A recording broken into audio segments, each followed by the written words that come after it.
하나님 아버지를 내가 믿사오며 그 외아들 우리 주 예수 그리스도를 믿사오니 이는 성령으로 잉태하사 동정녀 마리아에게 나시고 본디오 빌라도에게 고난을 받으사 십자가에 못 박혀 죽으시고 장사한 뒤 4일 만에 죽은 자 가운데서 다시 살아나시며 하늘에 오르사 진정하신 하나님 우편에 앉으시다가 저리로서 산자와 죽은 자를 심판하러 오시리라. 성령을 믿사오며 거룩한 공회와 성도가 서로 교통하는 것과 저희를 사하여 주신 것과 동일할 산 것과 영원히 산 것을 믿사옵나이다. 아멘. 우리가 마음 다해서 찬양하도록 하겠습니다. 1월 10일 주보기교회의 찬양을 시작하겠습니다. 나의 주 되신 하나님을 기쁨으로 찬양하기 원합니다.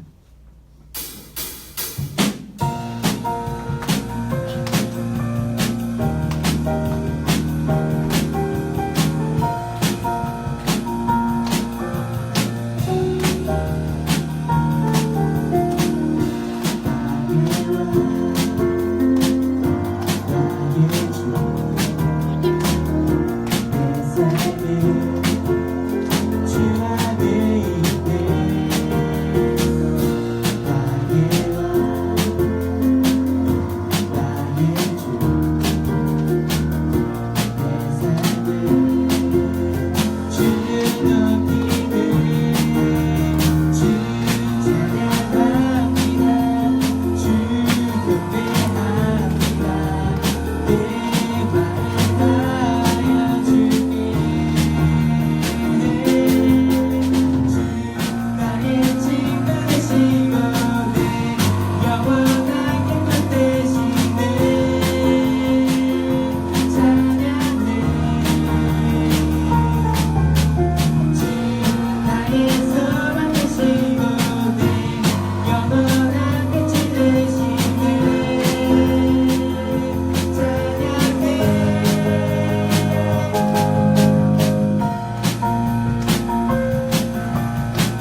되시는 교회 믿음의 기도가 쌓이는 교회 최고의 찬양을 드리는 교회 말씀이 살아 움직이는 교회 성도의 사랑이 넘치는 교회 성긴 관심이 기쁨이 되어 열매맺는 아름다운 교회 주님의 마음 닮아서 이웃을 사랑하는 교회 주님의 영광을 위해서 빛 대신 주님 전하는 교회 사랑의 물꽃이 활짝 피어나 날마다 사랑에 빠지는 교회 주께서 사랑하는 우리 교회가 이런 교회 주님의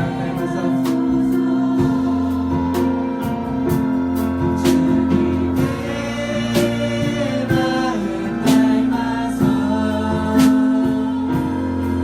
이웃을 사랑하는 교회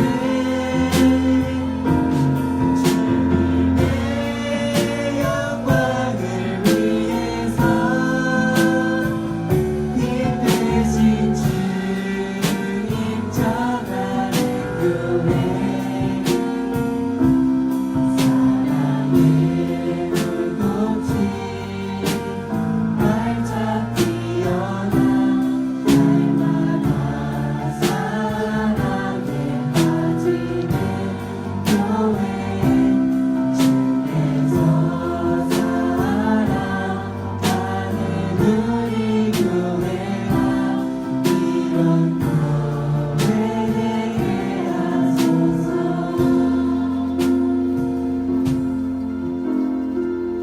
제가 기도드릴 때는 정말 노래 찬양처럼 우리 중고등부가 이런 교회 되게 해달라고 다 함께 기도드리시겠습니다.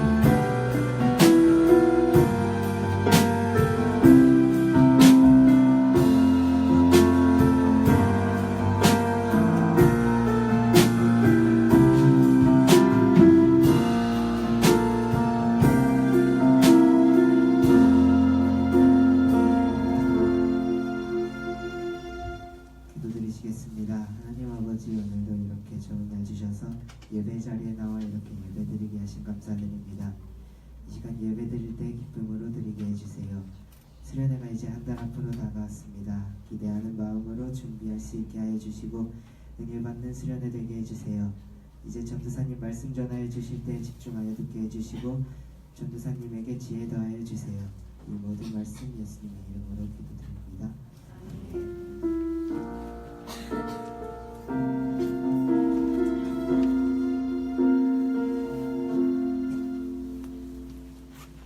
이 시간 기뻐하며 명대하세 찬송 부르면서 함께 준비하시기 바랍니다.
하나님 감사합니다. 주님 앞에 나와서 예배 드릴 수 있도록 도와주시고 우리 예배를 받아주시니 감사합니다. 하나님 앞에 나와서 예배 드릴 때에 우리의 마음을 다하여서 하나님께 온전히 예배 드릴 수 있는 귀한 예배자가 될 수 있도록 붙잡아 주시옵소서. 주님의 은혜에 감사하여서 하나님 앞에 나올 때 빈손으로 나오지 않고 우리에게 주신 물질 가운데 거룩한 마음과 손으로 구별하여 들고 나왔습니다. 하나님 이 예물에 우리의 마음이 담겨있게 하시고 하나님께서 기쁘시게 받으시는 귀한 예물 될 수 있도록 하나님 붙잡아 주시옵소서. 우리가 드리는 모든 예배 가운데 하나님께서 인도하시고 하나님께서 보여주신 은혜로 충만한 예배가 될 수 있도록 하나님 이 시간 함께하여 주시옵소서. 예물이 쓰이는 곳에 하나님의 나라를 위해서 쓰이게 하시고 하나도 허투루 쓰이거나 낭비되는 일 없이 잘 사용될 수 있도록 하나님 붙잡아 주시옵소서. 드린 손길 위에 하나님께서 복의 복을 가져서 이 땅에서도 하나님께서 보여주시는 귀한 복을 받아들이는 귀한 인생 될 수 있도록 하나님 우리 중고등부를 붙잡아 주시옵소서. 예수 그리스도의 이름으로 부탁합니다.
(2018년 1월 셋째 주) 오늘의 단신입니다.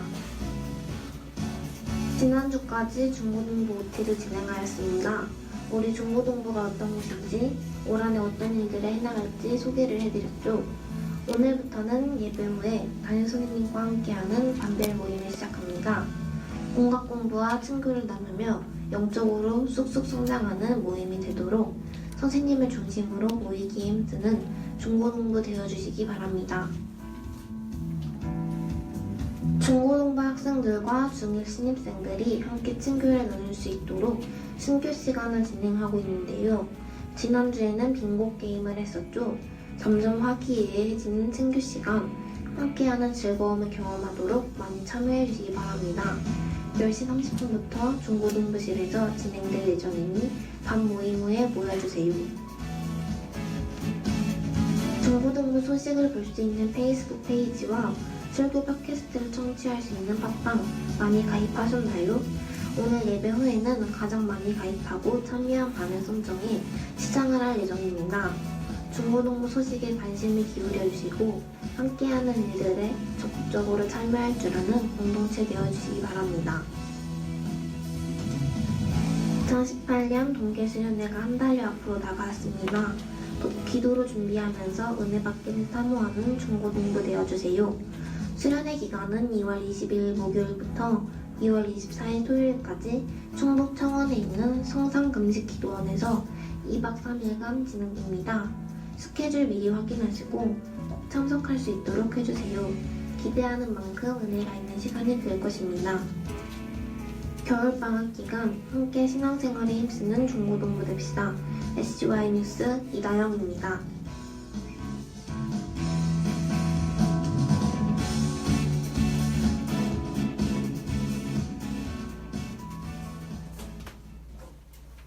제 생일을 축하해주겠다고 5놈이 이제 외국에서 돌아와가지고 제 생일을 축하해주라고 케이크를 사왔는데 5놈이 사온 케이크 제 얼굴에 반만한 걸 사왔습니다.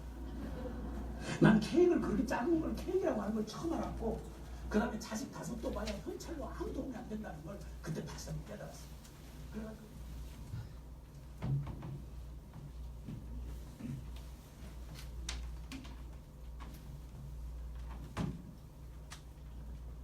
그 영상 오늘 날짜로 있는지 다시 확인해 보세요.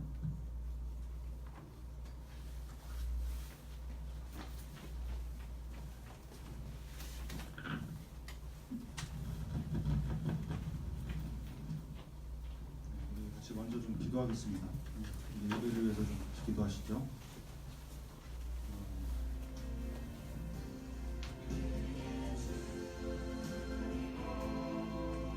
우리가 이 예배를 좀 잘 생각을 해야 될 것 같습니다.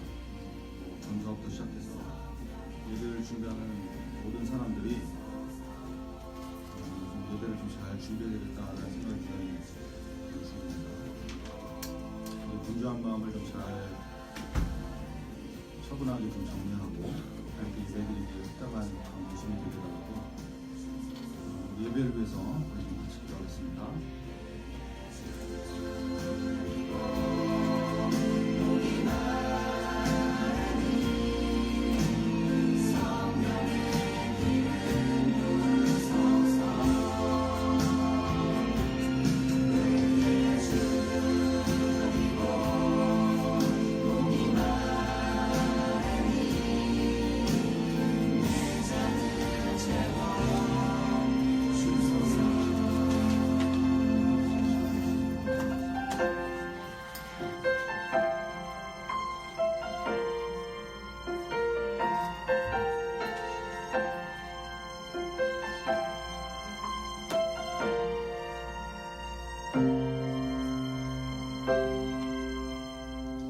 하나님 감사합니다. 주 앞에 나와서 예배 드릴 때에 우리의 몸과 마음이 온전히 다 드려지는 그런 예배가 될 수 있도록 붙잡아 주시옵소서. 한 주간 우리가 어떤 마음과 어떤 생각으로 지내다가 하나님 이 시간 이 자리에 나와 있는지 우리 자신을 잘 돌아보게 하시고 이 시간 하나님께 온전히 집중할 수 있도록 하나님 악한 마음이 틈타지 못하도록 하나님 우리의 예배를 좀 붙잡아 주시옵소서. 하나님과의 관계의 기본은 예배부터 시작됩니다. 하나님 이 예배가 회복되지 않으면 우리의 인생에 어떤 것도 회복될 수 없음을 고백합니다. 하나님 주일마다 드리는 이 예배 가운데 우리가 잘 준비하는 마음으로 철저한 마음으로 하나님 앞에 서게 하시고 또 예배 가운데 찾아오시는 그 주님을 하나님을 만날 수 있는 그런 귀한 시간 될 수 있도록 하나님 역사하여 주옵소서. 우리 예배 가운데 부족한 점이 있으면 하나님 우리의 마음을 돌아보게 하시고 또 더 준비 잘 하여서 다음 주에는 더 하나님께 온전한 예배를 드릴 수 있는 점점 성장해 가는 우리 중고등 될 수 있도록 하나님 역사하여 주옵소서. 예수 그리스도의 이름으로 기도합니다. 아멘. 영상 준비됐나요? 네. 우리 주보 한번 같이 보겠습니다. 주보에 있는 웨스트민스터 소유인가 54번인데 제가 읽고 여러분이 하고 같이 읽고 그다음에 예배 영상 보겠습니다. 문 54번 3계명이 요구하는 것은 무엇입니까? 3계명이 요구하는 것은 거룩한 존경심을 가지고 하나님의 이름과 신호와 성품과 규례와 말씀과 역사를 사용하는 것입니다. 네, 우리 영상 같이 보겠습니다.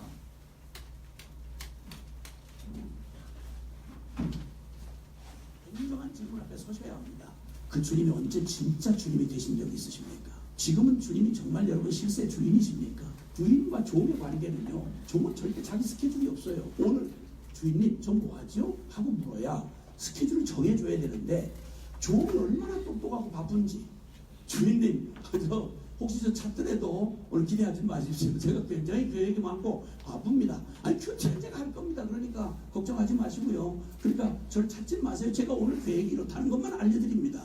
이런 코미디 같은 삶이 그리스도인이라고 하는 사람들 안에 그냥 일상처럼 돼 있는 거예요. 여러분 사직감 고르실 때, 며느리감 고르실 때 주인 뜻대로 하실 거예요? 아니면 내가 원하는 가치대로? 아우 믿음도 좋지만 그래도 평생 보고 살아야 되는데 그래도 외모는 질서정연하게 생겨야 되지 않겠어요? 그럼 밥술을 해결해야지요 뭐. 그래서 여러분 좋아하는 걸 선택하고 주님 앞에 그 도장 찍으라는 식으로. 그리고 주님 말해 나는 죽은 하나님이 아니라 살아 계신 하나님의 아들이시다. 우리가 나아가야 할 믿음의 자리는 바로 십자가 복음의 자리예요. 그리고 가면 예수 죽음이 곧 나의 죽음이었구나 하는 사실을 깨닫고 내가 주님 되어 살아왔고 나를 사랑하며 살아왔던 내 존재에서 나의 전 존재를 돌이켜 부활의 새 생명이 되셔서 내 안에 오심으로 이 찬란한 고백을 우리에게 이루어내시는 일이 바로 성령님이 하시는 일이란 말입니다. 이제 내가 육체 가운데 사는 것은 나를 사랑하사 나를 위하여 자기 자신을 버리신 하나님의 아들을 믿는 믿음 안에서 사는 것이라. 이 고백이 여러분의 영혼의 진정한 고백, 생명의 고백이 되시기를 바랍니다.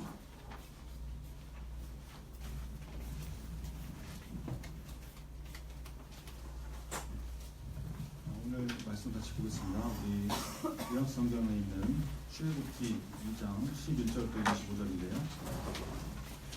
출애굽기 2장 11절부터 25절.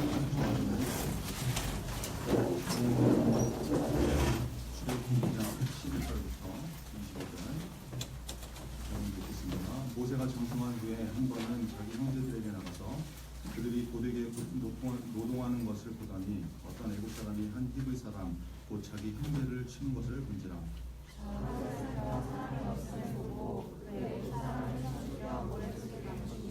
이튿날 다시 나가니 두 히브리 사람이 서로 싸우는지라. 그 잘못한 사람에게 이르되 내가 어찌하여 동포를 치느냐 하매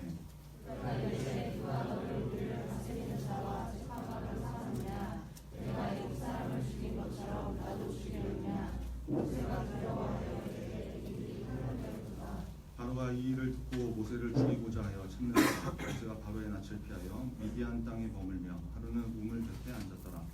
미디안 사람에게 보따리 있었더니 그들이 와서 물을 밀어 물에 채우고 그들의 아버지 양떼에게 먹으려는데 목자들이 와서 그들을 쫓는지라. 모세가 일어나 그들을 도와 그 양떼에게 먹입니다. 그들이 그들의 아버지 누구에게 이르되 아버지가 이르되 여호와는 어찌하여 이같이 속히 나오냐. 그들이 이르되 한 애국 사람이 우리를 목자들의 손에서 건져내고 우리를 위하여 물을 길어 양떼에게 먹였나이다.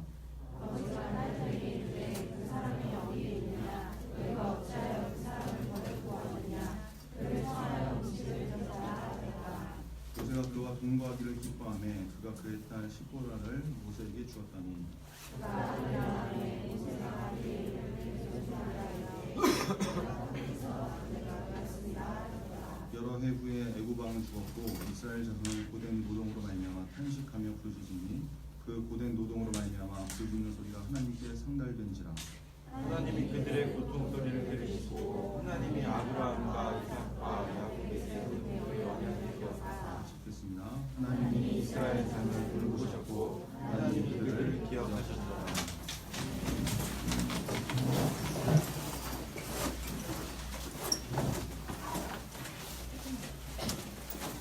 출애굽기 2장 11절로 25절 말씀하신 주제를 통해서 의식의 방향 전환이라는 제목으로 할 말씀 드리겠습니다. 출애굽기 세 번째 시간입니다.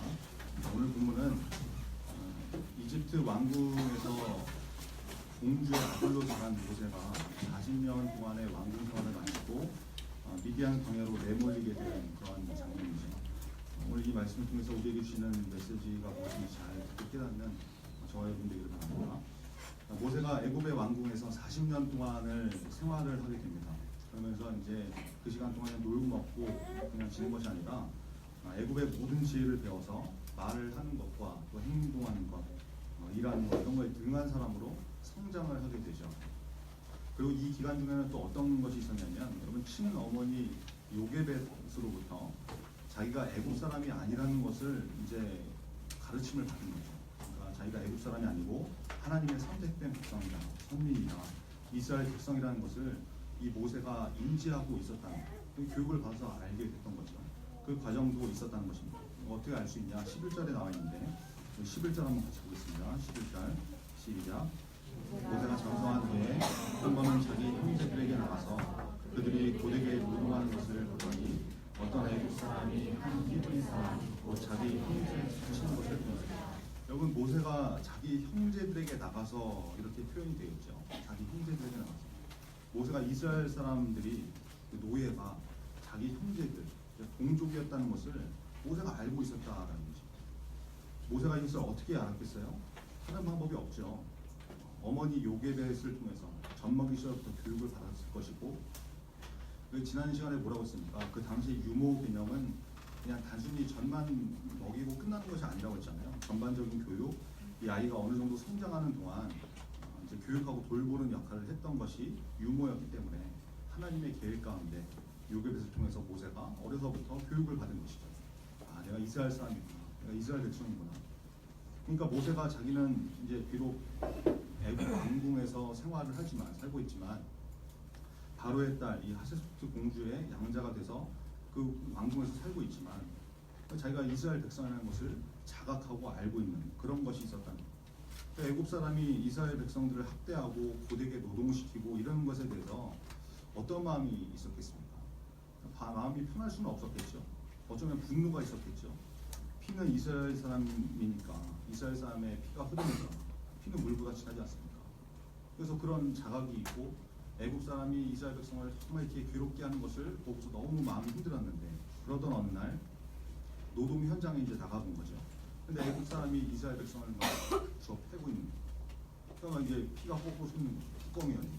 그래서 어떻게 합니까? 12절인데 같이 보겠습니다. 12절 시작. 좌우를 살펴 사람이 없음을 보고 그 애국 사람을 쳐 죽여 모래 속에 감춥니다. 여러분 모세가 애국 사람을 쳐서 죽였습니다. 그리고 모래 속에 감췄다고 그러죠. 이게 우리가 그냥 성경을 읽으면서 그냥 그런가 보다 하고 이렇게 넘어가니까 별 느낌이 없는 건데 모세가 지금 사람을 죽인 것이거든요. 살인을 한 거거든요. 모세의 입장에서는 물론 자기 민족을 위해서 정의를 행한 것이지만 어쨌든 세상 법으로 보나 뭘로 보나 살인을 한 거지 않습니까? 게다가 시신을 모래 속에다 감췄으니까 이거는 사체 유기죄까지 추가 범행을 한 거죠. 이게 흉악범 아닙니까? 흉악범. 이런 사람이 훗날 이스라엘의 지도자로 세워지게 됩니다. 여러분 이것도 굉장한 하나님의 은혜인 것이죠. 하나님 손에 붙들면 과거에 어떤 죄가 있어도 해결되고 쓰임받을 수 있다. 이게 기본적인 은혜의 메시지인 것이고. 근데 보세요. 여러분 이 출애굽기를 기록한 사람이 누구라고 했습니까? 모세가 기록했다고 했죠. 근데 자기가 자기 손으로 이 성경을 기록을 하는데 이런 내용까지도 가감없이 그대로 다 적어놨단 말이죠. 이게 여러분 이런 내용이 빠짐없이 가감되지 않고 기록되어 있다는 것 자체가 굉장히 중요한 메시지입니다. 그럼 사람은 기본적으로 남들이 자기를 좋은 사람으로 봐주길 바라고 인정해주길 바라고 좋은 평가를 해주길 바라지 반대를 원하는 사람 별로 없거든요. 그래서 가능하면 자기한테 도움이 되는 얘기, 좋은 얘기 이런 것은 감추지 않고 잘 하지만 문제가 되는 부분이 있으면은 감추고 말하지 않고 그죠? 어쩔 수 없이 드러나게 되면은 그것을 자기한테 유리하게 미화시키고 이러거든요.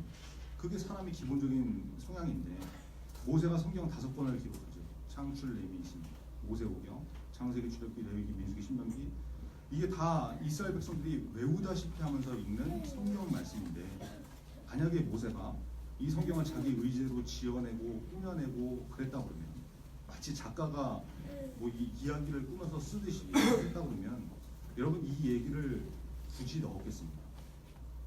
모세가 이 얘기를 굳이 기록할 필요가 있었겠어요? 그럴 리 없죠. 그냥 왕궁에 있다가 공부를 다 마쳐서 내가 이제 더 이상 배울 게 없어가지고 광야로 떠났다. 다른 세상으로 가길 원했다. 이러고 나왔어도 전혀 문제가 안 되는데 감추고 싶은 흑역사, 그죠? 아픈 과거도 적나라하게 다 기록했다. 이것 자체가 뭘 증명하는 거예요? 성경이 사람에 의해서 소설처럼 쓰여진 것이 아니라 지어서 기록된 것이 아니라 하나님께서 기록하게 하셨다는 것을 증명하는 것이죠. 모든 성경은 하나님의 감동으로 된 것이죠. 그렇죠? 살아계신 하나님의 놀라운 은혜로 기록된 능력의 말씀이라는 것입니다. 여러분 오늘 이 말씀을 통해서 다시 한번 그 사실을 깨닫고 성경을 온전한 하나님의 말씀으로 믿을 수 있는 저와 여러분 되기를 간절히 바랍니다. 자, 12절에 중요한 포인트가 나오는데 우리 다시 한번 같이 읽겠습니다. 12절 시작. 좌우를 살펴 사람이 없음을 보고 그 애굽 사람을 쳐 죽여 모래 속에 감춘다. 여러분 모세가 애굽 사람을 쳐서 죽이는데 성경이 이 과정을 자세하게 설명을 하죠. 모세가 사람을 죽이기 전에 어떤 행동을 했다고 합니까? 정확하게 동작을 묘사하는 장면이 나오는데 좌우를 살펴 사람이 없음을 보고 그리고 죽였다는 거죠. 좌우를 살펴. 여러분 방향이 어느 방향이에요? 좌우를 봤다. 좌우를. 이것은 여러분 전형적으로 사람을 의식했다라는 거거든요. 그죠? 좌우. 주변을 살피고 사람을 봤다라는 거. 여러분 제가 다니는 회사에 이제 어느 정도 규모가 되는 회사는 다른 게 있겠지만 사무실에 이 CCTV가 있어요. 이제 천장 구석에 이렇게 CCTV가 다 설치가 되어 있는데 그래서 일거수일투족이 다 전부 이렇게 실시간으로 감지가 되거든요.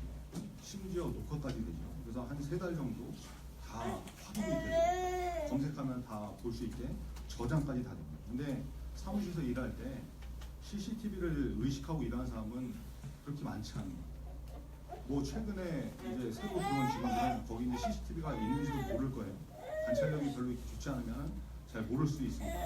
그래서 이제 업무 시간에 이제 일을 하다 보면은 이제 아침 9시부터 저녁 6시까지 이렇게 일을 하다 보면은 그 시간 온전히 다 집중해서 일하기가 쉽지 않잖아요. 그죠? 업무 중에 가끔 딴짓을 할 때가 있단 말이에요. 그러니까 예를 들어서 PC를 가지고 이제 인터넷 쇼핑을 한다든지 친구랑 카톡으로 이렇게 수다를 떤다든지 그러면 이제 자기 업무하고 관련된 게 아니니까 좀 민망하죠. 그러니까 이제 어떻게 하겠어요? 주변을 살피고 이제 상사가 쳐다보고 있는지 이게 자리 배치가 말단 직원은 이 앞쪽에 돼 있고 그 다음 상사가 뒤에 쪽에 돼서 뒤에 있는 사람이 앞에 있는 사람 다 볼 수 있게 돼 있거든요. 그러니까 이제 뒤를 이렇게 보고서 만약에 이제 안 보고 있다 그러면 이제 딴짓을 한단 말이에요. 둘러보고 하는 거죠. 좌우를 살펴서. 여러분도 그렇지 않습니까? 학교에서 수업 시간에 딴짓할 때 선생님이 보시나 안 보시나 이렇게 둘러보고 그렇죠? 시험 볼 때 컨닝하면 이건 느낌이 확 오죠. 컨닝 페이퍼 같은 거 딱 보기 전에 주변을 이렇게 살피고 이렇게 하는 감독님이 어디 있는지 보는지 안 보는지 살피게 돼요. 어떤 느낌인지 아시겠죠? 그러니까 회사에서도 그런 경우가 있단 말이에요. 딴짓을 할 때 좌우를 살핍니다. 저는 이제 회사에서 모든 것을 이제 관리하는 관리자 업무를 하고 있으니까 CCTV를 이제 제가 다 통제를 하거든요. 회사의 모든 CCTV가 제 아이폰에서 실시간으로 다 확인이 돼요. 그러니까 이거를 할 수 있는 사람이 저랑 회사 대표님 이제 딱 2사람밖에 없어요. 그러니까 이 스마트폰으로 실시간 감지가 된다. 이거를 다른 직원들은 그거 거의 잘 몰라요. CCTV가 있어서 PC에 들어가서 확인하면 확인이 되겠지. 이거 정도는 알아도 스마트폰으로 다 볼 수 있다는 거를 별로 잘 모른다. 그러니까 진짜 여러분 무서운 거는 뭐예요? 사람의 눈도 무서운 거지만 진짜 무서운 거는 위에서 보고 있는 거예요. 다 기록하면서, 그죠? 저장하면서. 생각해 보세요. 모세가 사람을 죽이는 그 범죄의 순간에 범죄를 저지를 때 성경은 좌우를 살폈다고 그러거든요. 주변에 사람이 있는지 없는지. 사람을 의식하는 거죠. 그런데 더 중요한 것은 뭐예요? 우리 위에서 불꽃 같은 눈동자로 우리를 보고 계시는 하나님을 그 순간 놓쳐버렸죠. 그러니까 범죄하게 되는 거 아니겠습니까? 그러니까 자기 손질대로 사람을 죽이고 없었던 일처럼 모래에 시체를 파묻어가지고 감추려고 하는 그런 범죄를 하게 되는 것이죠. 여러분 이게 굉장히 중요한 메시지입니다. 좌우만 살피는 사람, 사람의 눈만 의식하는 사람은 주변만 괜찮으면 보는 사람이 없으면 자기가 하고 싶은 대로 다 행동해버려요. 그러니까 범죄하게 되는 거죠. 그러나 하나님을 의식하는 사람, 의식의 방향이 좌우가 아니라 하나님께 향해 있는 사람은 마음의 중심을 보시는 하나님 앞에서 살게 되지 않겠습니까? 여러분 우리 하나님은 겉으로 드러나는 것에 속지 않으십니다. 진짜 하나님 앞에서 우리가 그래서 어떤 마음으로 서 있는가 마음의 중심을 보시는 분이니까 그렇죠? 다 아시거든요. 우리가 교회 봉사하고 일하고 여러분 이거 얼마든지 억지로 할 수 있어요. 표정 연기하면서 오기 싫은데 하기 싫은데 할 수 있죠. 그럼 사람들은 다 속지 않겠습니까? 야 쟤는 참 믿음 좋아. 신앙생활 열심히 해, 참여도 잘해, 메모도 잘해, 다 좋아. 근데 여러분 마음이 억지로인 것은 사람은 모르지만 하나님은 다 알고 계실 때 하기 싫은데 사람 의식하면서 하고 있는 것은 하나님이 다 아시니까 이게 진짜 두려운 거 아니겠습니까? 하나님 속지 않으신다. 겉으로 드러나는 거에 속지 않으신다. 우리도 그래야 될 필요가 있는 거죠. 너무 겉으로 드러나는 거에 그게 전부인 양 속고 이러는 거 굉장히 위험할 수 있어요. 자기 자신을 속일 수도 있죠. 나 신앙생활 이렇게 잘해. 주일날 예배 안 빠져. 설교 시간에 심지어 메모도 해. 근데 내 마음의 중심은 어떻게 되는 건가? 여러분 우리가 드리는 헌금도 마찬가지죠. 여러분 전도사가 뭐 11조 하라고 그러니까 받지 못해서 한다든지 주보에 이름이 나오니까 그거 의식해서 하는 사람이 혹시라도 있다고 그러면 혹시라도 한 사람이 있다고 그러면 여러분 중단하시기 바랍니다. 그거 하나님이 안 받으시거든요. 물론 이제 처음에는 이제 연습하고 훈련하는 과정에서 마음에 좀 안 내키더라도 이게 사람을 의식해서 해야 될 필요도 있고 교육받고 이렇게 할 수도 있지만 그러나 그건 처음 시작할 때 단계의 문제지. 여러분 그게 훈련할 때나 그렇게 돼야 되는 거지. 그게 계속 가고 평생 그런 마음으로 신앙생활한다고 그러면 그 영적으로 무슨 도움이 되겠어요? 무슨 하나님이 안 받으시는 거예요. 그렇죠? 문제가 되는 거 아니겠습니까? 여러분 진짜 잘 생각해 보시고 마음을 점검해 봐야 된다. 신앙생활은 하나님을 바라보면서 하는 것이지 좌우를 둘러보고 사람 때문에 하는 것이 되면 안 되는 것이다. 저와 여러분이 의식의 방향이 좌우가 되는 것이 아니라 그렇죠? 좌우를 살피는 것이 아니라 의식의 방향이 하나님께로 전환이 되죠. 하나님을 바라보고 하나님께로 향할 수 있는 그런 영적으로 민감함이 있는 믿음의 사람 되기를 간절히 바랍니다. 그래서 마음의 중심을 보시는 하나님 앞에서 기쁨으로 진심으로 신앙생활할 수 있는 그런 중공부 다 되기를 간절히 바랍니다. 13절과 14절 한번 같이 읽겠습니다. 13절 14절 시작. 이튿날 다시 나가니 두 히브리 사람이 서로 싸우는지라 그 잘못한 사람에게 이르되 내가 어찌하여 동포를 치느냐 하매 그가 이르되 누가 우리를 다스리는 자와 재판관으로 삼았느냐 내가 애국 사람을 죽인 것처럼 나도 죽이려느냐 모세가 두려워하여 이르되 일이 표로되었다. 여러분 모세가 살인을 저지른 그 다음날 다시 작업장에 나왔는데 범인은 항상 이 현장에 다시 나타나게 돼 있죠. 다시 나왔는데 이번에는 이스라엘 백성끼리 치고받고 싸우고 있는 거예요. 모세가 어이없는 거죠. 야 너네 뭐냐 지금 가뜩이나 애국 사람들이 너희를 괴롭게 해가지고 힘든 인생인데 왜 너네 동족끼리 치고받고 싸우냐 이렇게 얘기한 거죠. 그러니까 이스라엘 사람이 말대답을 하는데 누가 너를 우리를 다스리는 자와 재판관을 삼았냐. 너 어제 애국 사람 쳐 죽이더니 뭐 이제 재미 들렸냐? 이제 나까지 죽이려고 그러냐? 죽여봐 막 이렇게 나오는 거죠. 그러니까 모세가 애국 사람을 죽이고 모래로 싹 덮어버렸는데 그래서 들키지 않을 줄 알았는데 이 사건이 다 생각나. 사람들이 다 알고 있었던 것이죠. 이 소문이 퍼지니까 바로 왕이 알게 되고 모세를 찾아서 죽이려고 합니다. 여러분 바로 왕은 모세가 탐탁치 않았거든요. 왕족의 혈통도 아니고 모세가 왕족의 혈통도 아니고 그래서 기회만 생기면 모세를 제거하려고 혈안이 되어 있었는데 이제 딱 걸린 거죠. 딱 걸렸어. 너 이제 딱 걸렸어. 애굽에 대한 반역이다. 이래가지고 모세를 죽이려고 했다. 15절인데 한번 같이 읽겠습니다. 15절 시작. 바로가 이 일을 듣고 모세를 죽이고자 하여 찾는지라 모세가 바로의 낯을 피하여 미디안 땅에 머물며 바로는 우물을 피하였다. 바로의 추격을 피해서 자기를 죽이려고 하는 이 바로의 왕의 추격을 피해서 이제 거의 40년을 살았던 애굽의 왕궁에서 살인자 플러스 도망자가 되어가지고 그런 처량한 신세가 돼서 미디안 땅, 미디안 광야로 내몰리듯이 모세가 이제 쫓겨나게 더 이상 머물러 있을 수가 없게 된 거죠. 여러분 당시에 애굽에서 이 흉악한 범죄를 저지른 범죄자나 정치적으로 망명하는 그런 사람들이 있는 경우에는 미디안 땅으로 이렇게 도망을 간 경우가 많았다고 해요. 왜 그러냐면 애굽하고 미디안 땅은 지역적으로 이렇게 인접해 있고 가깝고 미디안하고 애굽은 자주 전쟁을 했기 때문에 애굽 군사들이 그냥 이렇게 마음 놓고 편안하게 추격하기 어려운 그런 지역이었기 때문에 그래서 미디안 땅으로 이렇게 도망갔다고 그러는데 모세가 이 미디안 땅으로 이제 도망을 치게 된 거죠. 거기서 이제 함께 생활하게 될 사람을 만나게 되죠. 16절과 17절인데 우리 같이 읽겠습니다. 16절 17절 시작. 미디안 제사장에게 7딸이 있었더니 그들이 와서 물을 길어 부유에 채우고 그들의 아버지의 양떼에게 먹이라 하는데 목자들이 와서 그들을 쫓는지라 모세가 일어나 그들을 도와 그 양떼에게 먹이니라. 모세가 미디안 땅으로 도망을 와서 이제 광야니까 물 근처에 있어야 생명이 유지가 되니까 우물가에 이제 앉아 있었던 거죠. 이 여자들이 양떼를 몰고 와가지고 물을 먹이려고 왔다는 거예요. 근데 거기는 광야지 않습니까? 물이 굉장히 귀한 곳이고 그리고 또 무슨 뭐 우물이 있다고 해가지고 수도꼭지 틀만 이렇게 물이 콸콸 쏟아지시 그런 것도 아니니까 이제 여기저기서 목자들이 모여왔겠죠. 양떼를 끌고 와가지고 물을 먹이는 곳이었기 때문에 이렇게 왔습니다. 근데 남자 목자들이 우물을 딱 차지하고서 자기들 먼저 하겠다고 행패를 부리고 여자 목동들을 쫓아내고 야 니네 나중에 해 절로 가 뭐 이렇게 상황이 벌어집니다. 모세가 또 정의의 모세지 않습니까? 이걸 보고 가만히 있을 수가 있나? 여자 목동들을 도와가지고 이제 물을 먹일 수 있도록 그 남자 목동들을 쫓아내고 이렇게 도와줍니다. 근데 여러분 그 목동들이 그 지역 제사장의 딸이었다라고 기록이 되어 있죠. 미디안 제사장 이러면 여기도 이제 제사장이라고 보니까 하나님을 섬기는 제사장으로 오해할 수가 있는데 이건 이제 그렇게 보기는 어렵고 미디안족이 섬기던 이제 신이 있었을 거 아니에요. 그런 이방신을 섬기는 제사장이었을 것이다.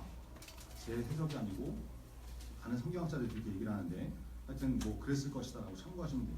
그래서 이제 이 여자 목동들이 양떼에게 물을 잘 먹이면서 집에 돌아가게 되죠.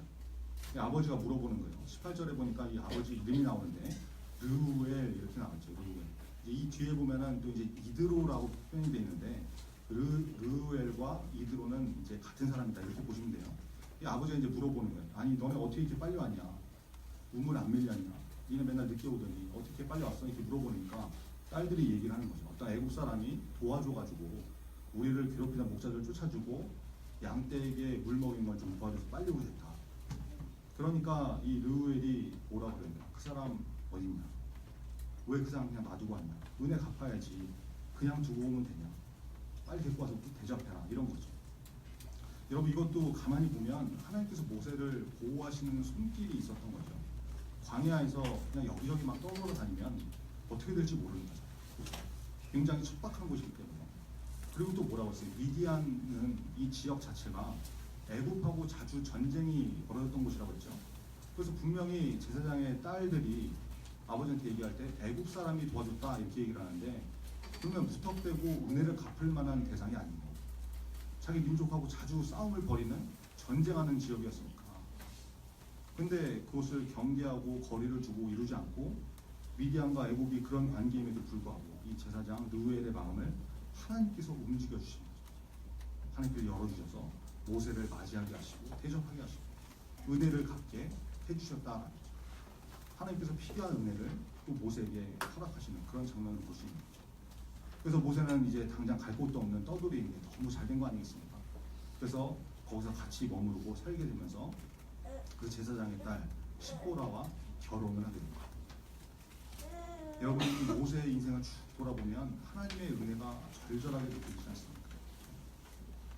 하나님께서 생명을 건지시고 왕궁에서 교육받게 하시고 광야로 어쩔 수 없이 내모이게 됐는데 이제 거기서도 또 손길들을 얘기하셔서 환대를 받게 하시고 환영받게 하시고 보호하시는 하나님이 함께 하셨다.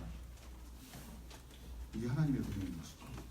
여러분 저와 여러분이 하나님의 이 보호하시는 은혜를 늘 받아들일 수 있는 그런 믿음의 사람 되기를 간절히 바랍니다. 자, 그래서 아들을 낳게 되죠. 22절인데 한번 같이 보겠습니다. 22절 시작.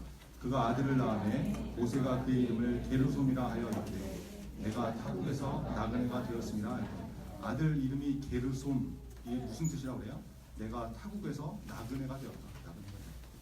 애굽에서 쫓겨나온 모세의 심정이 어땠는지 나그네처럼 이게 아들 이름에 고스란히 담겨 있는 것이죠.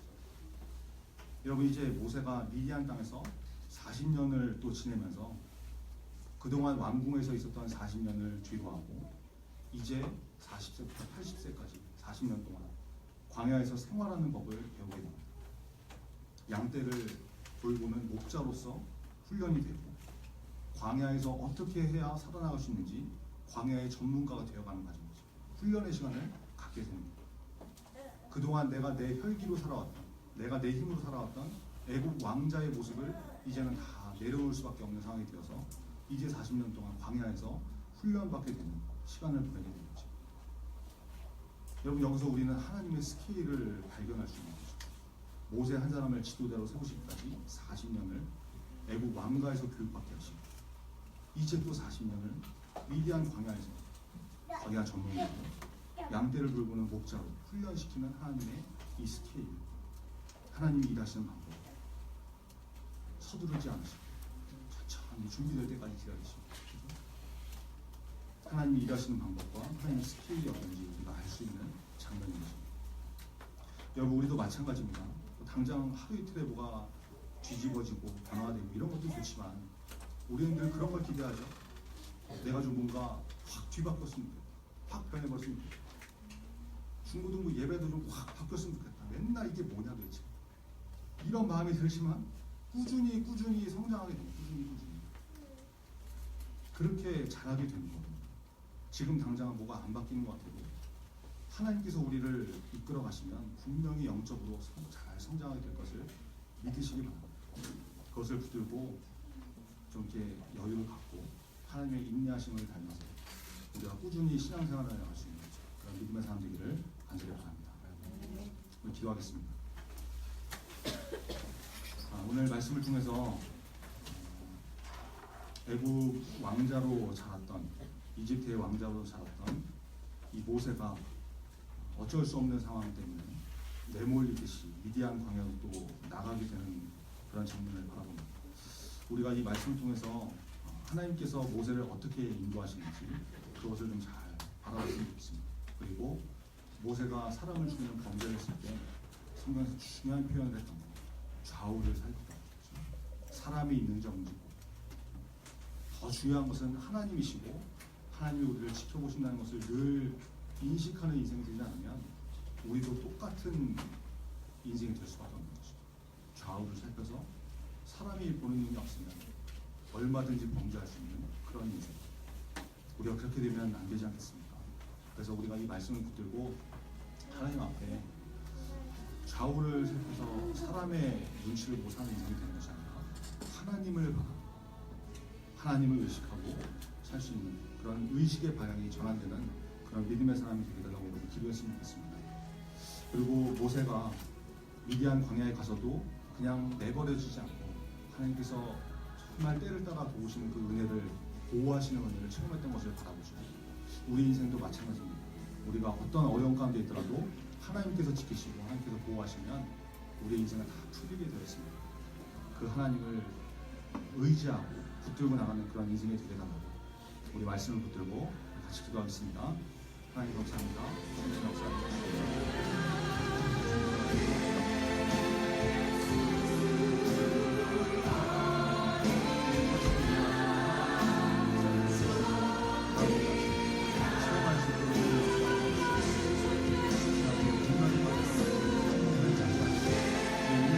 주님 좌우를 살펴서 사랑을 감시하는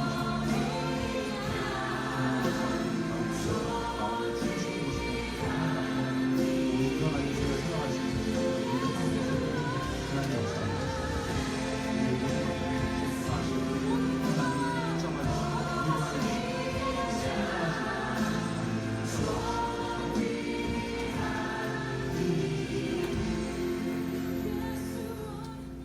하나님 감사합니다. 오늘 말씀을 통해서 애국 왕가에서 살았던 모세가 이제 미디안 광야로 내몰리듯이 도망칠 수밖에 없는 그런 상황을 바라봅니다.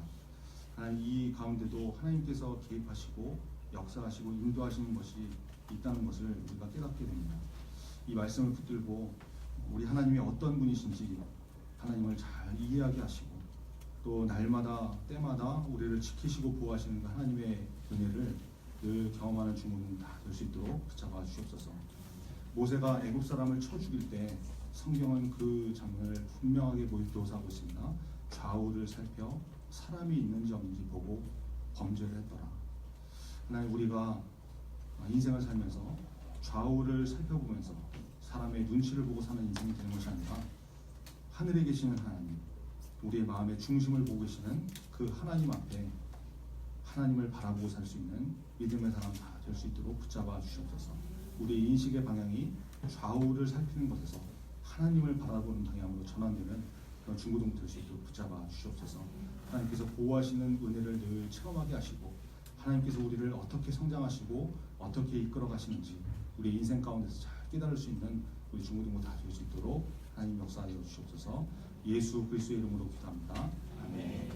하늘에 계신 우리 아버지여, 이름이 거룩히 여김을 받으시오며 나라의 임하옵시며 뜻이 하늘에서 이룬 것 같이 땅에서도 이루어지고 오늘날 우리에게 일용할 양식을 주옵시고 우리가 우리에게 죄 지은 자를 사하여 준 것 같이 우리 죄를 사하여 주옵시고 우리를 시험에 들게 하지 마시고 다만 앞에서 없어서 우리의 나라와 권세와 영광이 아버지께 영원히 있사옵나이다. 아멘.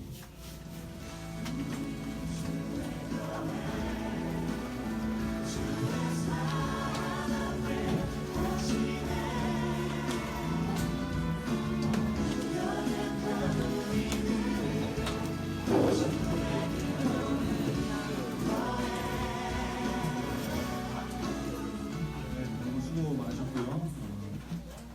오늘 예배 들어올 때 주보하고 같이 이렇게 나눠드린 게 있어요.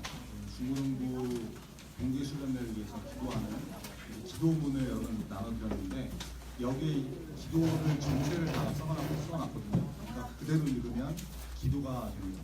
그러니까 처음부터 끝까지 뭐 읽어봐야 천천히 읽어봐야 뭐 1분에서 1분 30초면 다 읽으니까 여러분 꼭 이거 잃어버리지 마시고 잘 보관하셔서 오늘부터 기도 시작하겠습니다. 이제 동계수련회가 32일밖에 안 남았는데 30번 기도하는 거예요. 하루에 한 번씩 기도하면 30번 누구든지 다 할 수 있고 그래서 기도할 때마다 여러분 밑에 보면은 칸이 있어요. 1번부터 30번까지 칸이 있는데 이렇게 뭐 V표를 하든지 동그라미 치든지 별표라든지 여러분이 원하는 대로 이렇게 체크하셔가지고 30번을 다 채운 다음에 제출하시기 바랍니다. 그냥 또 해라 하고 나눠주면 또 안 해버리고 잃어버리고 되니까 여러분 꼭 기도하시고 전사님한테 꼭 제출하셔서 나중에 또 이렇게 기도의 용사로 또 시상할 수 있도록 할 테니까 여러분 30번 이제 오늘부터 시작해서 30번 좀 이렇게 같이 기도하시는 중고등부 됐으면 좋겠습니다. 그리고 지난 한 주간 그 뭐 페이스북 페이지라든지 뭐 SNS 이렇게 뭐 팟빵 다운받고 이렇게 해라 했는데 제가 보니까 거의 뭐 없는 것 같아요. 숫자가. 그러니까 여러분 이것도 잘 생각하셔서 하라고 할 때 이렇게 잘 참여하는 것도 굉장히 중요한 것입니다. 이거 뭐 별로 어렵지도 않은데 이런 것도 제대로 하지 못하면 여러분 나중에 뭘 하겠어요. 그렇죠? 더 어려운 것에 순응할 수 있겠습니다. 그런 거 안 되니까 작은 것부터 이렇게 좀 해나갈 수 있도록 애쓰시고 해주시면 되고 뭐 다른 특별한 광고 있습니까? 광고 없죠? 그러면 반별 모임을 할 텐데 뭐 1학년부터 중1부터 고3까지 이제 반별로 좀 이렇게 흩어져서 하는데 장소를 좀 이렇게 안내를 좀 해주세요. 좀 나오셔서 장소만 한번 이렇게 안내 좀 해주시고 진행하시면 되겠습니다.